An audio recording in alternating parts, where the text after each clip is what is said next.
as appropriate. Although this is not required, it is helpful for the board to know whether the comments and concerns we hear are being raised by residents. So we ask that you state if you live in the district and if you currently have children in our schools. So tonight we have 3 speakers.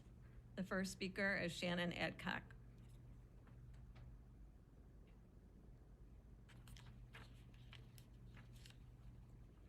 Good evening. My name is Shannon Adcock. I am a mother of 3 and I am a district parent with 2 boys at Gregory Middle School. Moms and dads deserve to be respected partners in their children's education, and every stakeholder in our community should be focused on the academic growth of the 26,000 plus students in our schools. Academic learning is the sole business of public schools, regardless of the political or the social climate. District 204 is in the business of educating students, and its success or failure in this mission has profound generational consequences. Students who don't read fluently by the end of 3rd grade are more likely to struggle in the future and even drop out of school, studies show. Current 3rd graders were in kindergarten when teacher unions pushed for school closures, when Zoom became a remote babysitter, and when Governor Pritzker pushed the masking and quarantining of healthy students.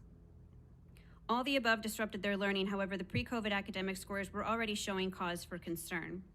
In 2019, 41% of District 204 students were not reading at grade level. That is 11,163 students.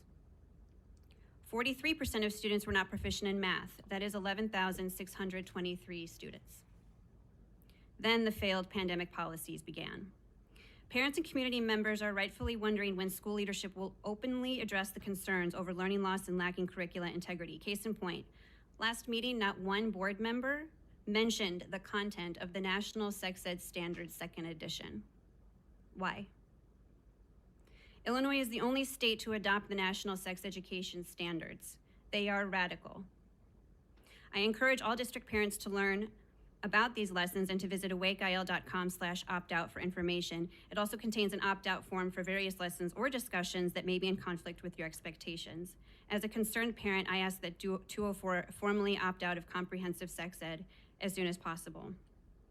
Every school board in Illinois should be discussing the issue of declining performance, including this district. It affects property values, community desirability, and most importantly, it is affecting the future success of our children. We're at a point where 204 stakeholders, AKA the taxpayers and parents, are discussing how to replace the school board with individuals who do understand there's a problem and will take measures to correct it. The next election to do so is April 4th, 2023. The board members with expiring terms are Justin Karubis, Mark Rising, and Natasha Grover. Our community deserves candidates who have courage, who have integrity, who have humility, who have critical thought and common sense to ensure all students are inspired to reach their greatest potential. Thank you. The next speaker is Caitlin DeBolder.